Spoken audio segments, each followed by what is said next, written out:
যারা বলেন যে জামাত উদারতা দেখাইতে পারে নাই, এই জন্য চরমোনাই জামাত থেকে সরে গিয়েছে। তো চলুন চরমোনাইয়ের মোস্ট ফেভারিট কয়েকটা আসনের দিকে লক্ষ্য করি, তাহলেই আপনারা বুঝতে পারবেন যে কে বেশি উদার ছিল, কে উদার ছিল না, কার দাবি যৌক্তিক ছিল, কার দাবি অযৌক্তিক ছিল, আপনারা বুঝতে পারবেন। চরমোনাইয়ের অন্যতম একজন ধনী ব্যক্তির নাম হলো জহিরুল ইসলাম। তো তিনি নোয়াখালী 1 আসন থেকে নির্বাচন করেছেন।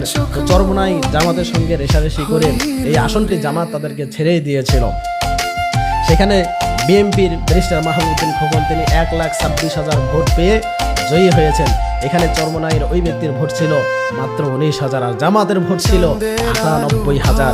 তো জামাত এখানে 98,000 ভোট তাদেরকে ছেড়ে দিয়েছিল। তো কে উদারতা এখানে দেখিয়েছে। তো চরমোনাইয়ের আরেকজন ফেভারিট পারসন ছিলেন মুফতি শামসুদ্দোহা আশরাফি, কুমিল্লা লাঙ্গলকোট 11-তে। তো এই আসনটিও জামাতের সঙ্গে তারা রেষারেষি করেছিল, জামাত তাদেরকে ছেড়ে দেয় নাই। তো এখানে জামাতের যিনি প্রার্থী ছিলেন ইয়াসিন আরাফাত, তিনি 1,23,000 ভোট পেয়েছেন।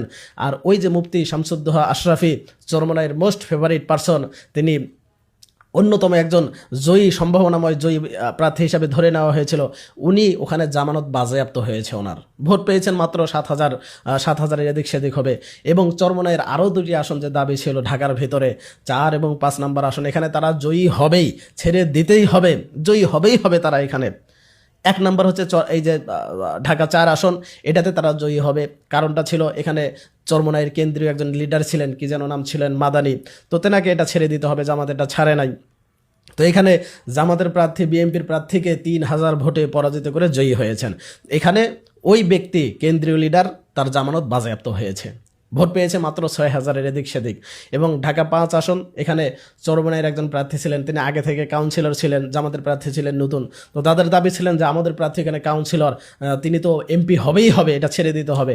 এখানেও জামাতের সেই নতুন প্রার্থী বিএনপির প্রার্থীকে 8,000 ভোটের ব্যবধানে হারিয়ে জয়ী হয়েছেন। এখানেও চরমোনাই সেই প্রার্থীর জামানত বাজেয়াপ্ত হয়েছে, পরাজিত হয়েছে। সুতরাং এগুলো বলে লাভ নাই।